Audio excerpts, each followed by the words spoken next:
What we wanted to talk about today was the way in which the arts, what role they play in our lives, and the way in which they're funded changes how they play, and whether it does change the kind of role they play. I just wanted to ask some questions. Who here has been to a museum in the last 6 months? Hands up. Yeah. Who's taken a grandchild to a museum? Yeah. If you just think back to being a child, what was, just think in your mind, hold on to your minds, what was the most significant, what was the bit, the event, the encounter with a play or a museum that somehow changed how you thought about things? I have a very clear memory as a 7-year-old going to the V&A on a bus from my father's butcher shop in Battersea, on my own, 7-year-old. Go on the bus. And the V&A felt actually very accessible because it had things in it. And in fact, art galleries felt less accessible. It was a kind of, it was a liminal moment. It let me through into all sorts of encounters. But there I was on the bus, a 7-year-old.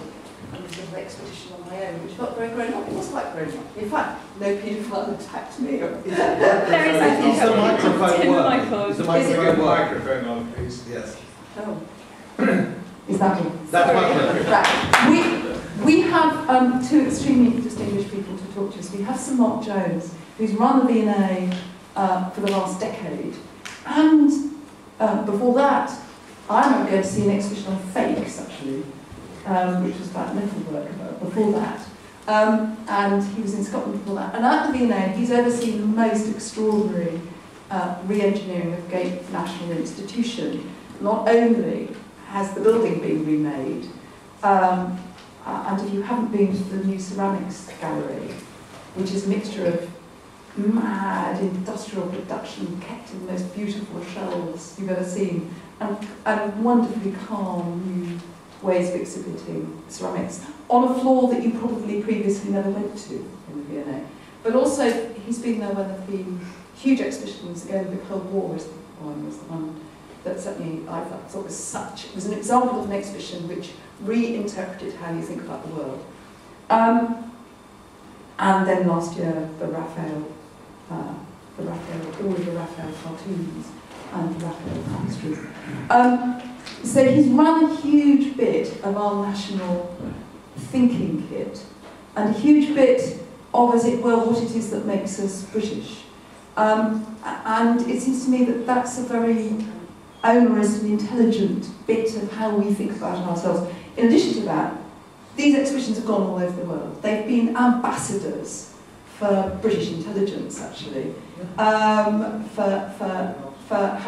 And in that sense, it seems to me these great cultural institutions, which have always been independent, always been funded by the government, owned, as it were, by you and me and everybody, are very key bits of how we think. And indeed, in a country that doesn't have terrible industries, Roy Jenkins used to say, we don't have good industries, but we do have good universities, to which you might add, we also have great cultural institutions which hang on to ourselves.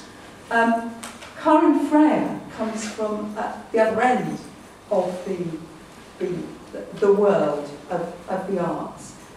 She runs something called the New Deal for the Mind, which takes, and she'll tell you about it, takes really difficult to work with, really disadvantaged young people, and puts them into work experience around the arts, and has the most extraordinary, phenomenal achievement rate of transforming these lives through an encounter with the arts. So we're very grateful for both of them, particularly Mark's about to come to Oxford, lucky Oxford next year.